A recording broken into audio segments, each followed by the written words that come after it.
What up, everybody? What up, everybody? What's up, everybody? Welcome back to another episode of AC Reviews the World. I am your host, AC the Engineer, and we are at episode 140. Yep, episode 140. Moving on up there. Hopefully, everybody had a beautiful day today. It is February 27th, and it's a Friday. 2026 year of our Lord. I said that backwards, but hey, you understand the point. Hopefully everybody had a good day today. It is the end of the day and it's time for the greatest afternoon show in the world. That's AC Reviews the World. Now, just a little housekeeping like always. Remember, if you ever disagree with anything I say, please leave a comment. Let's have a discussion about it. I'm never going to say I always know everything. I'm never going to say I'm always right. So let's have a discussion. That's what's wrong with the world today. But this is a show where we go over 4 topics Monday through Friday, starting around 6 o'clock. It's a little later than 6:30 today. But we go over 4 topics Monday through Friday, and we never miss. And if we do miss a day, you already know I will make it up. Now, but you know how I like to do it. Let's have how Future say? Sensational. Let's have a sensational show today, y'all. We got 4 topics we're going to go on over today. And we're going to start with the first one. Let's get over into the first one. The first topic that we're going to be discussing today is we got a $5.7 million verdict that looks like happened in Chicago over a botched police raid. And it looks like excessive force. It looks like they even mentioned something about children. I don't know if they hit the child or anything like that, but we got 2 videos to look at.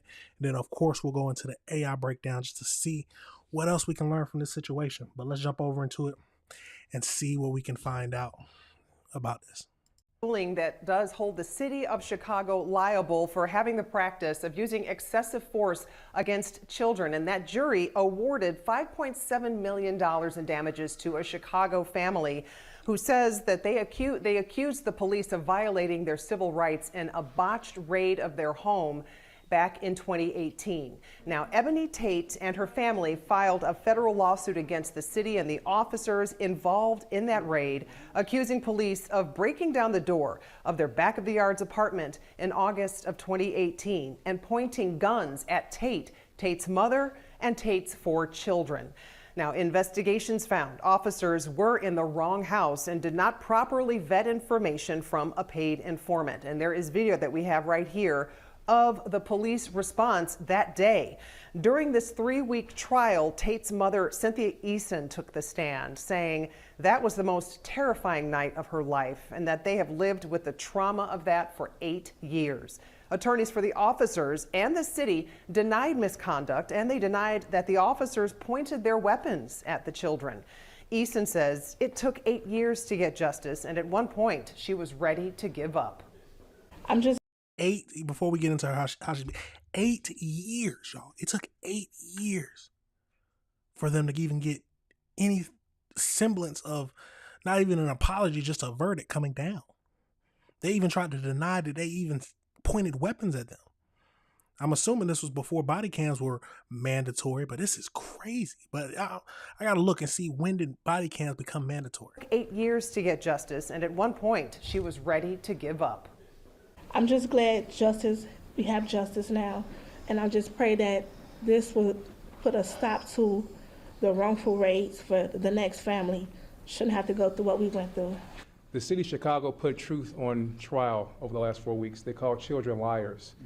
They called this family liars. They paid hundreds of thousands of dollars to private attorneys to call these children and this family liars in federal court. And they bet big and they lost big.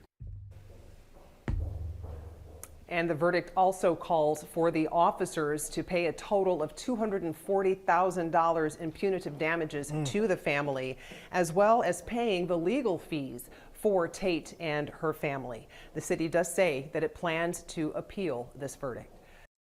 First at 6, breaking news. I guess, of course, they don't want to pay the money, but we got to remember, where does the money come from? The money's going to come from the taxpayers at the end of the day. But they were clearly in the wrong, but they always refused to admit wrongdoing.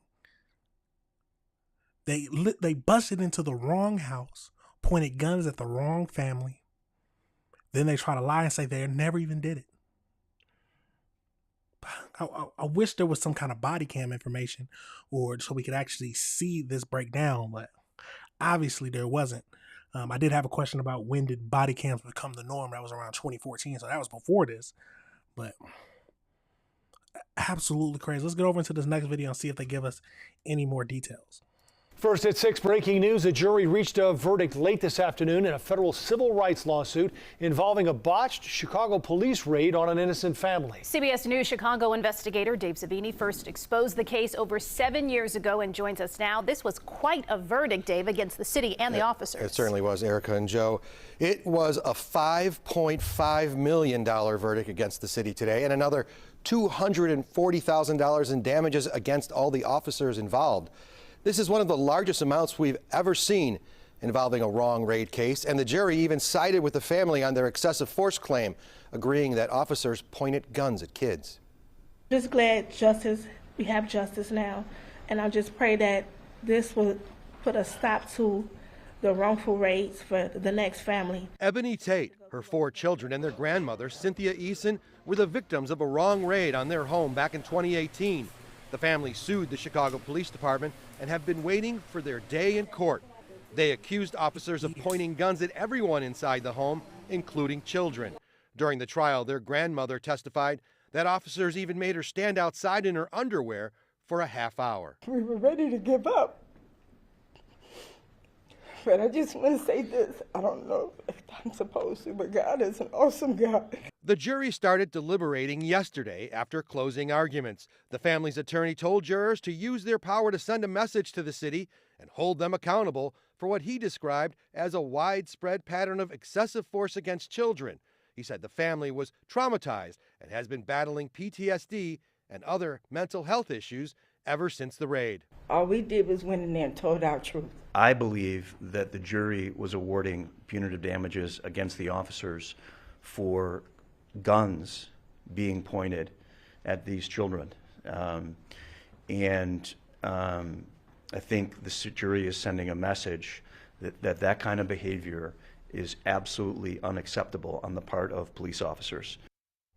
This raid is one of dozens we've uncovered over the last several years that resulted in civil rights lawsuits and systemic changes in how search warrants are being handled by Chicago police. The city tells us it disagrees with the verdict and is, quote, exploring its options for post-trial motions. It's important to note before this trial began, the city had already spent over $590,000 in taxpayer money on outside law firms just to defend the officers in this case. And Joe and Erica, what gets me about this case is that there was no body camera footage. The SWAT team didn't have it on. Right. And the jury still believed the family over the police. All right. That's a crazy thing to think about. The jury believed that. I mean, the jury believed the victims over the police, which is a big thing. $5.7 million that the city has to pay. It is coming out of the taxpayers, but it all comes from them having bad information, going to the wrong house, not double checking before they bust through somebody's house. And that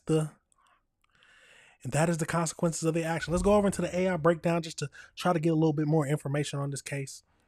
See if we can find out anything else. So as we know, on February 25th, a federal jury ordered the city of Chicago to pay $5.7 million to the Tate family following a traumatic 2018 botched police raid in their home. On August 9th, 2018, a Chicago Police Department SWAT team executed a search warrant at the family's back of the yard's apartment, looking for a suspect who did not live there and was unknown to the family. Officers deployed flashbang grenades and pointed assault-style rifles at children who were ages 4, 8, 11, and 13. The children's grandmother was forced to stand outside on the sidewalk in her t-shirt and underwear while the officers conducted a search.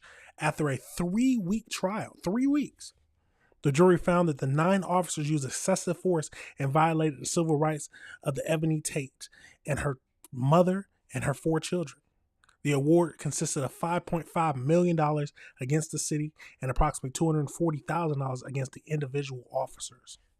I wonder how they actually pay that. Is that like is that like something that comes out of their insurance? Is that, I highly doubt that they're going to make them pay it like out of their pockets. But how does that actually, if they're, I guess since they're under the police department, do they cover that? So the city's law department expressed disagreement with the verdict and indicated it is exploring options for post-trial motions or appeals. Absolutely crazy. So what reforms have happened? Because that's the main thing. How did they change? And so this wouldn't happen again. Since the 2018 raid on the Tate family, the Chicago department, the police department has implemented several major policy changes, primarily driven by the federal consent decree and high-profile 2019 botched raid of another person. So higher rank approval. So residential search warrants now require approval from the deputy chief or higher, moving the requirement up 3 ranks from the previous lieutenant level. Officers must conduct an independent investigation to verify and corroborate all information, including tips from informants before applying for a warrant to prevent wrong address raids. So no-knock warrant limits. They are now restricted to situations involving a specific danger to life or safety and must approve by the bureau chief that they can only be served by specialized SWAT teams. A lieutenant or higher must be physically present and in command during the execution, and at least one female officer must be present in every residential raid. Makes sense? Every officer participating in the search must wear and activate a body-worn camera for the duration of the raid. See, that is the most important thing to me. They must wear a body cam because that has saved a lot of people, and that also, I think, helps the police as well when they wear body cam footage. If you're a good officer and you do your job, you follow the rules, follow the protocols, having a body cam doesn't help you. It doesn't hurt you. It helps you. It helps you because if someone ends up saying you did do something, you got on body cam footage to dispute anything that they might pin on you.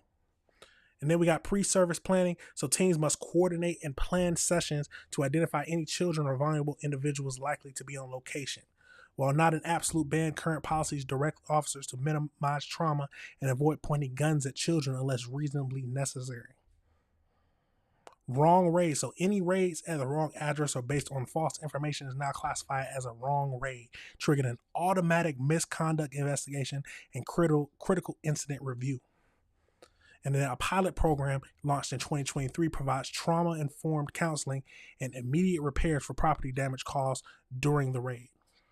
They've done a lot of things to try to get away from the bad policies that they initially had, or maybe the policies were outdated. But I am happy that the family did get some kind of feeling of justice, as you can say. And it's crazy to think that we're in a time of days where they would believe the victims over the police. Now, some people might say they might have been lying about it. I wouldn't. I would hope that these people wouldn't lie about it, but that is why body cam footage should have been had. But even if it did, it probably would have proved them innocent. But let me know your thoughts on this situation, y'all. Let me know if you disagree with anything I said. $5.7 million that the taxpayers have to pay because the police effed up. Simple as that. But I guess insurance might handle it. Let me know your thoughts on that situation, and let me know if you disagree with anything I said, y'all. Let's pivot over into the second topic we're going to be discussing today, and it's a hard one. It's a hard one to talk about, but I was shocked to see it pop up on my recommendeds. We got suicide at 12 years old. Yes, suicide at 12 years old. Maybe I was just ignorant. Maybe I wasn't thinking about it, but I would have never imagined 12-year-old girls committing suicide. That might have been just something I wasn't thinking about, that never popped up on my mind. But 12 years old, we got a little girl who committed suicide.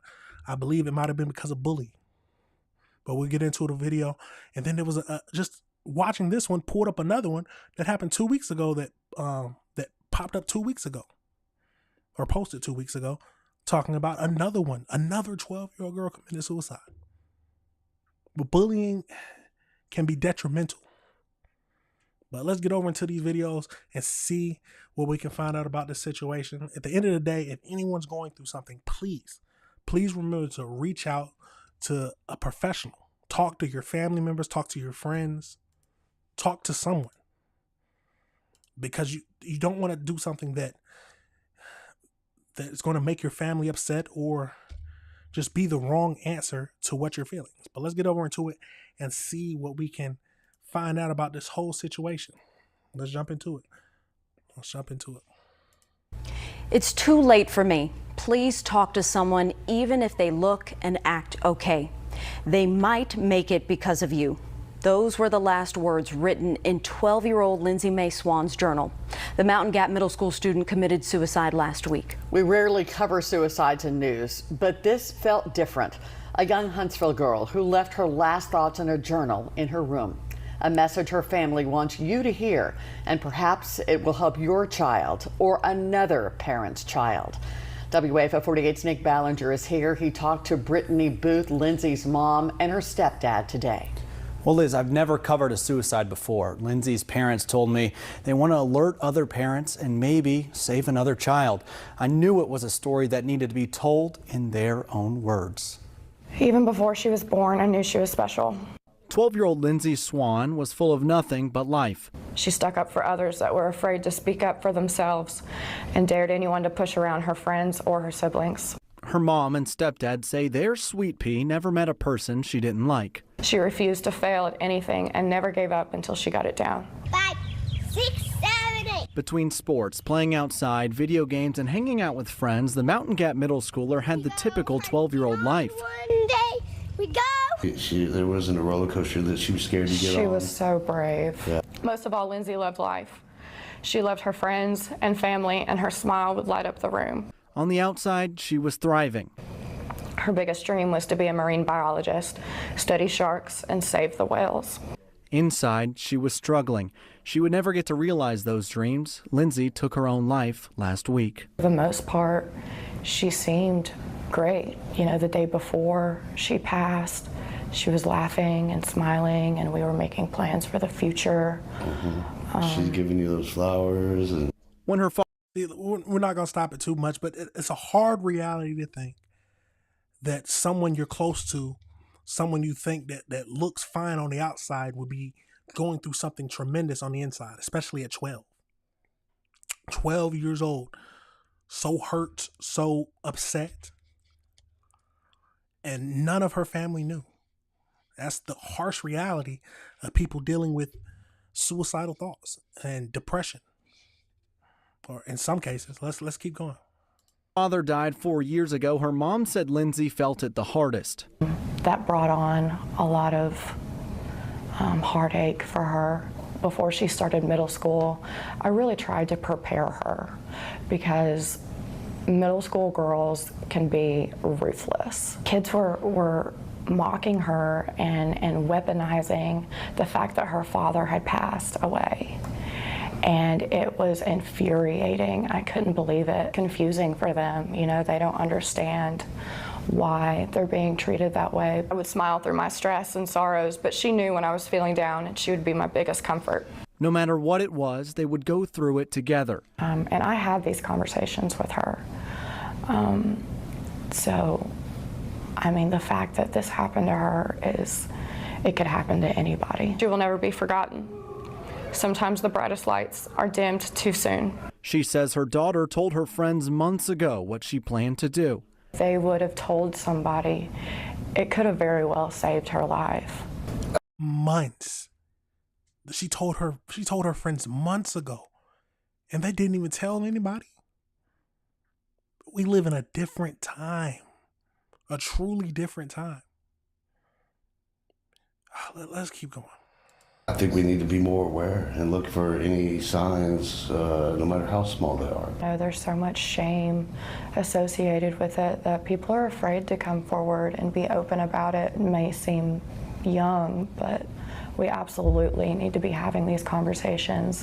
If you see something, say something. Because if you don't, there may be more mothers who have to read their daughter's eulogy. Not only was she beautiful on the outside, she was beautiful on the inside. She was my mini-me, my best friend, and the light of my life. And all they have left is a note from her journal. It's too late for me.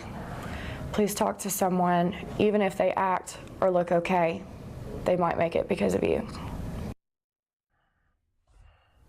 It's just really powerful stuff there. Now, Lindsay's parents tell me they aren't pointing fingers or any blame. They just want other parents to recognize the signs with their own children and never be too afraid to speak up. I can't imagine. I truly can't imagine. I don't know how I would feel, but I think I would be pointing blame at the people who bullied her, the school who probably didn't do anything to help. This is a tragic situation. Thank you, Nick. Really important story there. According to the State Department of Health, Alabama currently ranks 8th in the country for teen suicide. Nearly 1 in 12 Alabama high school students report trying to take their own lives. And that risk is even higher for young LGBTQ teens. So experts say talking to someone about suicide typically does not increase the risk, but it could help save a life. If you'd like to talk to someone, call the Crisis Lifeline at 988. Hold on. They just said 1 in 12 in Alabama try to commit suicide, young teens. That's a crazy stat. Wow. Now let's go over to this next video. And this is another 12-year-old. This video came out 2 weeks ago. That popped up right after I watched this, after I clicked on this one. Let's get into it. Love you, Lexi. Oh, and fly high, my angel. A 9-year-old's goodbye to her big sister. Lexi Blackwood took her own life. She was 12 years old. She was so confident until she started facing harassment and bullying on a daily basis when she entered middle school, which basically chipped away her confidence until it was pretty well zero. And here we are today, after her passing a month ago. Last October, Blackwood confided in her parents about alleged bullying and relentless verbal harassment targeting her appearance. No one she knew in her classroom, didn't even know these people, constantly putting her down, calling her names. The family say they contacted the school and were sent to a youth counseling center. They question why the focus was on her mental health rather than the alleged bullying and harassment. In a statement, Central Okanagan Public Schools extended its sympathy to the family as they cope with this unimaginable loss, but went on to say they cannot comment on the specific case and that they align with the provincial safety education framework. We felt that her experience was maybe not taken as serious as it should have been. Here they had a monitor in the hall for a few days, when our little Lexi wasn't even in the hallway anyway, because they had her out 5 minutes early so she could avoid the crowds. Blackwood says it became so severe, Lexi missed 2 weeks of school. When she returned, he says communication from the school was minimal. We're open for change in the school board to have more direct resources, not just 2 or 3 resources. That's completely reliant upon the student to reach out and do themselves. Can there be wellness checks? A childhood cut short and a family still searching for answers and pushing for change. If we can stop one other family from going through this, that's our goal here. Victoria Famia, Global News, Kelowna. Middle school girls can be ruthless. That's all I'm hearing from this. Middle school girls can be ruthless. Talk about anything. The last middle school talked about the little girl's dead father. This one just made fun of her appearance. And then the school seems like they don't do much to even help or stop the problem. It's a tragic reality that we're living in. Little kids, 12 years old, are now thinking about suicide. Absolutely tragic. Has this always been happening on, or is it getting younger because the times are different? I know at 12 years old, I couldn't even imagine this. But these little girls went and did something, I guess they felt their only way out. Please, I'm going to say this again. If you ever feeling like you have no one to talk to, or you're going through something so bad that you're thinking about taking your own life, go talk to someone. Go reach out to anyone. Reach out to your parents. They're there for you. If you're going through bullying, tell someone. If the school doesn't help, tell your parents. If for some reason your parents aren't going to help you, which it's hard to even think about, but if your parents don't help you, reach out to the police. Do something. The world can be a horrible place, and young kids are learning that at an earlier age. And then just keeping that inside, not even letting their family knows about it. Some do, some don't. At the end of the day, please talk to your children. Please talk to your friends, your family. Make sure just because they look fine on the outside don't mean they truly are. Tragic situation, y'all. Let me know your thoughts on that situation. Let me know if you disagree with anything I said. We got to pray for the world, y'all. We got to pray for the world. Let's pivot over into the third topic we're going to be discussing today. And we got more monsters we need to talk about. More monsters. We got a man who travels to California to do the unthinkable. We're going to go into this. We got 2 videos to look at. And then, of course, we'll go over to the AI breakdown just to see anything else we can learn from this situation. But let's jump over into it and see what we can find out.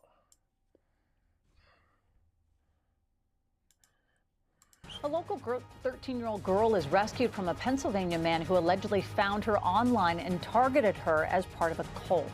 I'm Colleen Sullivan in for Giovanna Lara. And I'm David Ono. Law enforcement rescued the girl from a motel room over the weekend, saying she was with a man tied to a violent extremist group. The group coerces and manipulates children into horrific acts. Eyewitness News reporter Bianca Bono has the disturbing details and the warning for parents.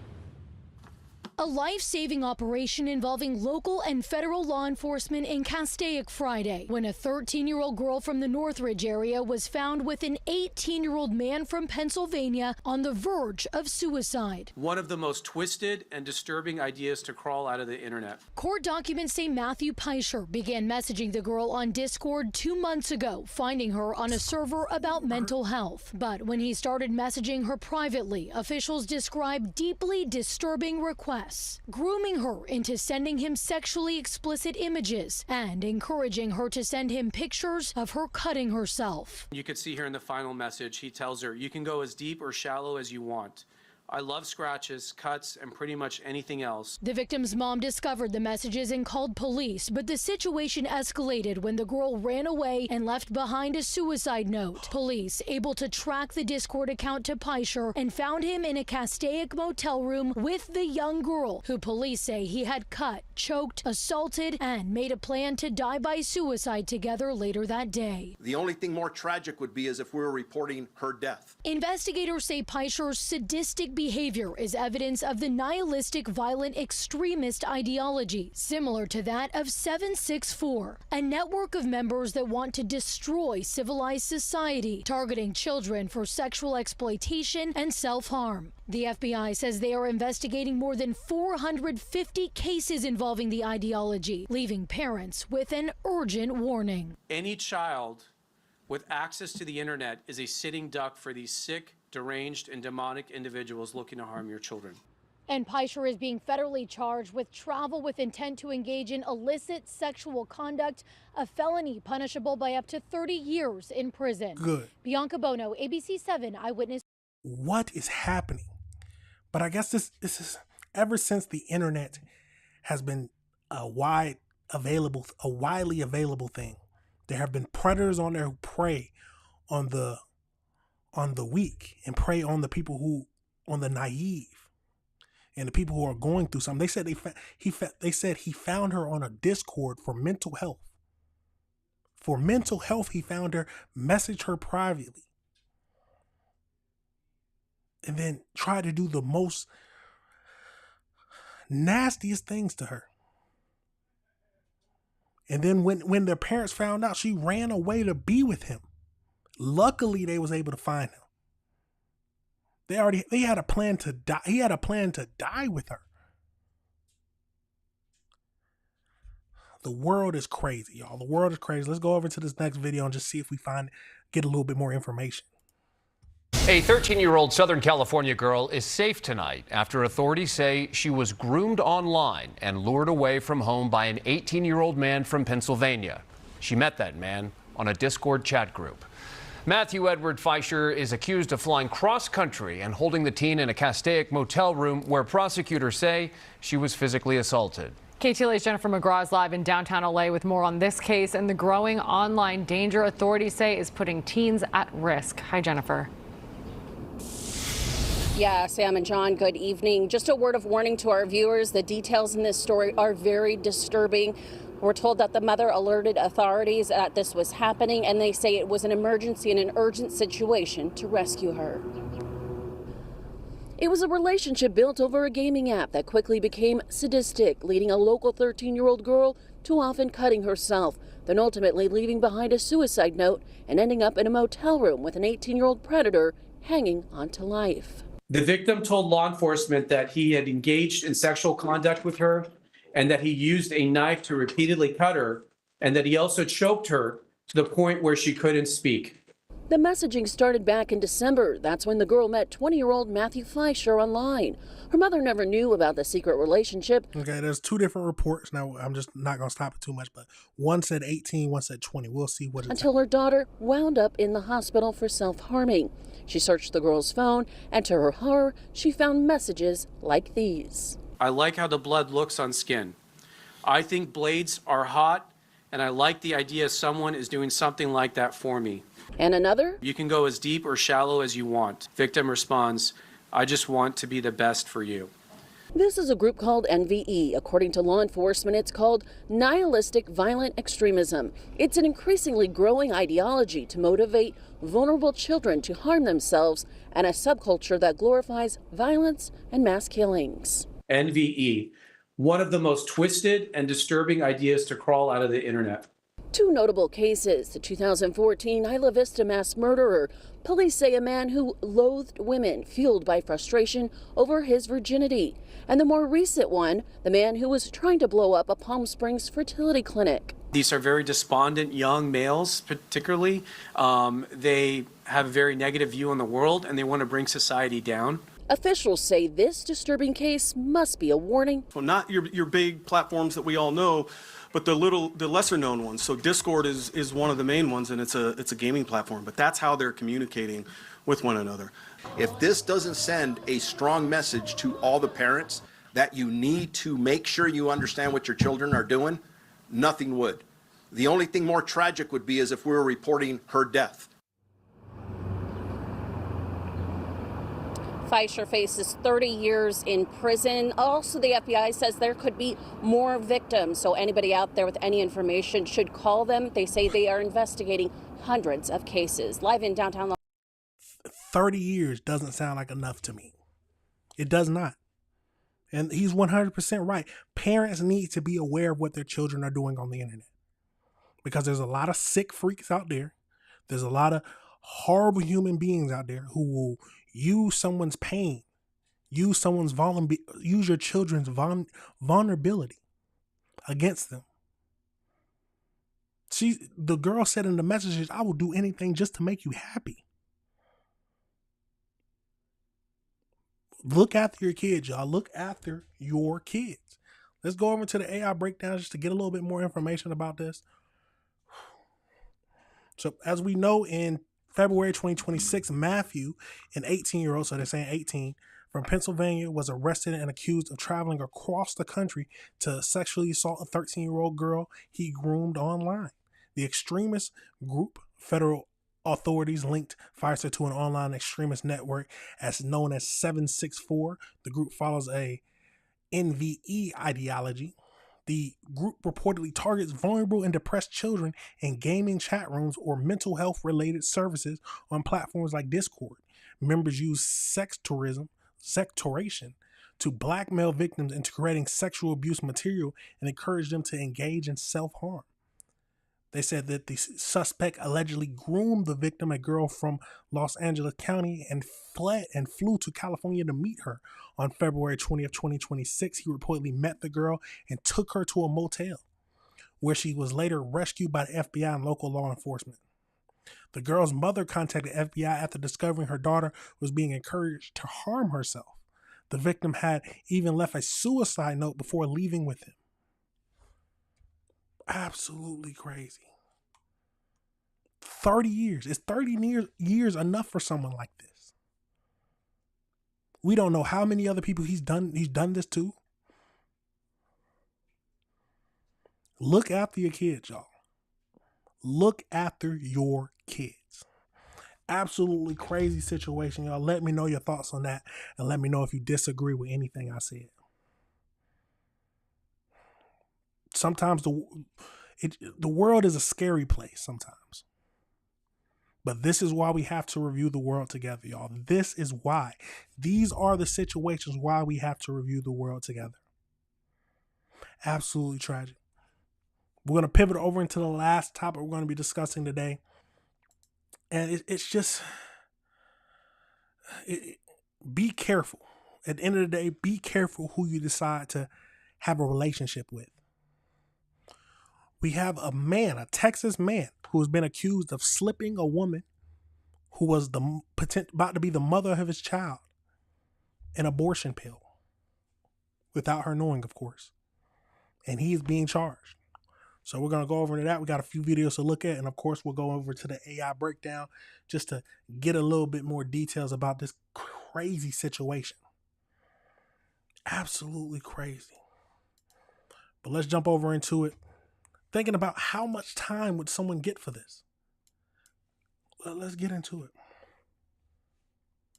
A Montgomery County man is in jail here tonight, accused of secretly giving a pregnant woman abortion medication without her consent.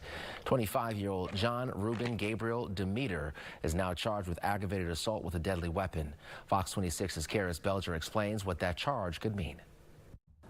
Montgomery County deputies were called to a hospital in the Woodlands on February 21st for what they described as a miscarriage under suspicious circumstances. When they arrived, they say a woman told them that she believed the father of her child gave her abortion medication without her knowledge or her consent. The sheriff's office says the baby was stillborn at the hospital.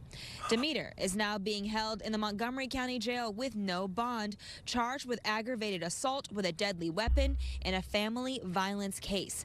Under Texas law, that family violence designation can significantly impact potential punishment if he's convicted. Well, it's important to the state because it's a way to enhance the punishment from a second degree to a first degree. So basically they're claiming it's an aggravated assault, but due to the family relationship within the case, they're going to enhance the penalty. So it gives a jury or a judge a larger range of punishment in terms of what would happen to this person in the case. Now, Demeter remains in custody tonight with no bond. The sheriff's office says additional charges could be tacked on depending on the outcome of their investigation. In Montgomery County, I'm Karen. Absolutely sickening. Let's go over to the next video. Now to a man accused of causing a woman's miscarriage. He will remain in the Montgomery County Jail after a judge denied his bond today. Authorities believe he got his hands on abortion medication and secretly administered it to his child's mother.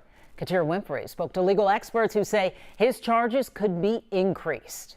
Right now, John Demeter is charged with aggravated assault with a deadly weapon causing serious bodily injury, and legal experts say pharmaceuticals can very much be deemed deadly weapons. Montgomery County Sheriff's investigators say a woman who we've chosen not to identify ended up miscarrying at a Woodlands hospital. After delivering her daughter stillborn, she told investigators she believed Demeter had given her the abortion medication mifepristone. Investigators say Demeter reportedly reportedly had been asking her to get an abortion, but she declined. He reportedly even told her he'd pay for her to get it done out of state. It's not clear yet if others could face charges. It kind of depends on what evidence they have to prove how he obtained it, when he obtained it, and from whom, and if they knew what he was doing with it. Legal expert Thomas Nixon says a man was charged with capital murder in a similar case in North Texas. Demeter is due back in court March 3rd. Authorities say the woman had already named her stillborn daughter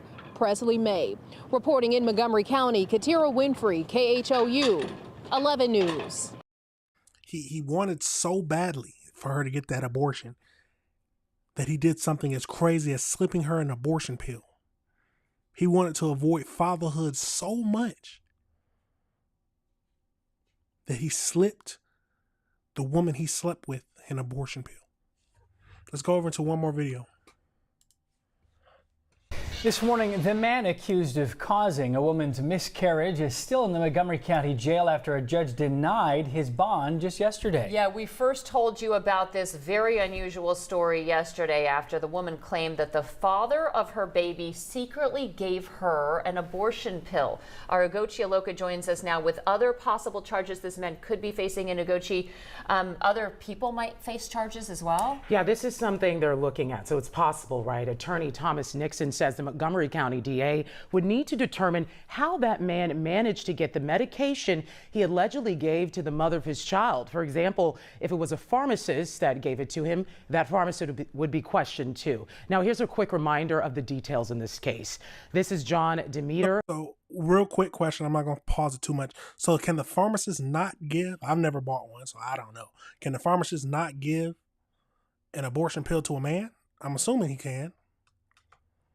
So how could he be held liable, or was he supposed to ask questions when he was selling this pill?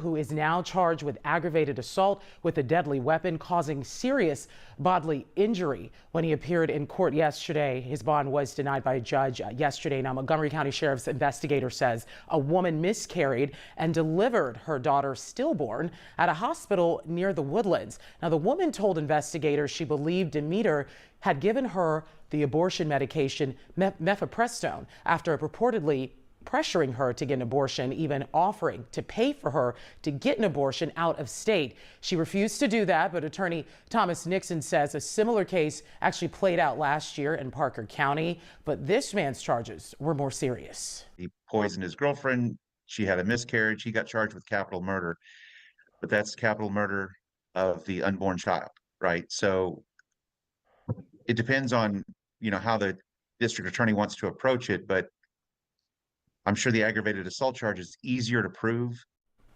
Yeah. Now, Jacob and Alona, in that specific case, there was surveillance video linked to that crime, but Nixon says it's unclear if there's the same kind of evidence in this case in Montgomery County. But there are resources available to women in similar situations like the Crisis Lifeline 988, and we'll have more available resources for women who face such terrible situations like that coming up in our extended morning newscast on KHOU Plus. Now, yeah, I wonder how they're going to prove that he did it. I wonder if there's like, what does it say? Toxicology reports that they can take from the woman or the baby that says that the baby had this in her system or in their system. It's a tragic thing to think about. He's pressuring you to get an abortion so much, and then he just ends up giving you an abortion pill without you knowing it. The pain that the mother must be feeling. She picked out a name already. Absolutely tragic. Let's go over to the AI breakdown just to get a little bit more information about this crazy case. So as we know, in February 2026, John, 25, of Spring, Texas, was arrested and charged with aggravated assault with a deadly weapon causing serious bodily injury after allegedly secretly administering an abortion pill to a woman without her knowledge or consent. On February 21st, 2026, deputies were called to the hospital in the Woodlands where a woman had suffered a miscarriage under suspicious circumstances. The allegations of the investigator states that Demeter obtained the abortion medication and covertly gave it to the woman who had previously refused offers for him to pay for an out-of-state abortion. I'm assuming they can't get an abortion where they are. The unborn child, whom the mother had already named Phyllis May, was delivered stillborn. The suspect is being held without bond at the Montgomery County Jail. Authorities have indicated that further charges could be added or enhanced as the investigation furthers. So we got other notable Texas cases. So several other cases occurred in Texas involving court administered of abortion-induced drugs. So we got Justin, June 2025, in North Texas man, formerly Department of Justice IT worker, was charged with capital murder for allegedly slipping abortion pills into his girlfriend's foods and drinks.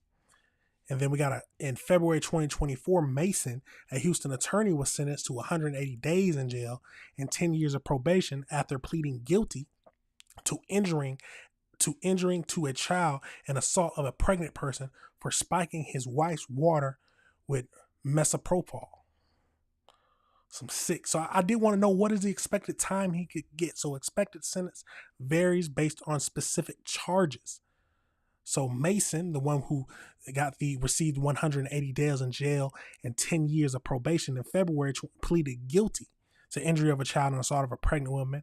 Final outcome. So in October 2025, a judge sentenced him to 8 years in prison for violating his parole. So Justin, the one who actually slipped the abortion pill to his girlfriend, so he faces a capital charge of capital murder for allegedly spiking his girlfriend's drinking cookies with abortion drugs. In Texas, capital murder is punishable by life in prison without parole or the death penalty. The specific charges against John, aggravated assault with a deadly weapon, carries the following potential under the Texas Penal Code. So second-degree felony, typically punishable by 2 to 20 years in prison and a fine up to $10,000. First-degree felony, if the victim is an intimate partner or family member and serious bodily injury occurs, the charges can be elevated to first-degree felony, punishable by 5 to 99 years or life in prison. Assisting an abortion. So under specific Texas abortion statutes, performing or attempting an illegal abortion that results in the death of the fetus can be a first-degree felony in itself. It's a crazy situation, y'all. Let me know your thoughts on this situation, and let me know if you disagree with anything I said. At the end of the day, you got to choose your partner's therapy. Choose who you decide to lay down with very carefully. Not everyone is going to be happy about you being present. This is speaking to the women. Be careful. Be truly careful. And if you ever feel like that he is adamant about you getting an abortion and he might do something crazy like this guy, go seek help. Go seek help. The world is I've said this before, the world can be a horrible place. The world can be a horrible place. Absolutely crazy situation, y'all. Let me know your thoughts on that, and let me know if you disagree with anything I said. Now, that is it for the show today, y'all. We talked about a lot of crazy things and a lot of horrible situations. But this is why we have this channel, is so we can discuss these kind of things and talk about them together. If you disagree with anything I said, please leave a comment. Let's have a discussion. I'm never going to say I always know everything. I'm never going to say I fully understood the videos. That is why I want y'all to come and let's have a discussion about it. Remember, this is AC Reviews the World, and we have to review the world together. I am your host, AC the Engineer. Thank y'all all for watching. Thank you for watching now. Thank you for watching later. The best way to show your support is all you got to do is hit that like button, hit that subscribe button, hit that notification bell so you can be up to date on all the videos. Pray for all the people out there because it's crazy out there. But that is it for now, y'all. I will see y'all. That's the last episode for the week. We done good. You know, we meet Monday through Friday starting around 6 o'clock. I will see y'all on Monday with more topics for us to discuss. But these videos will be broken down so you can watch them back if you want to. But that's it for now, y'all. Thank you for watching. Thank you for watching again. Hey, be out there and be safe, y'all. Peace.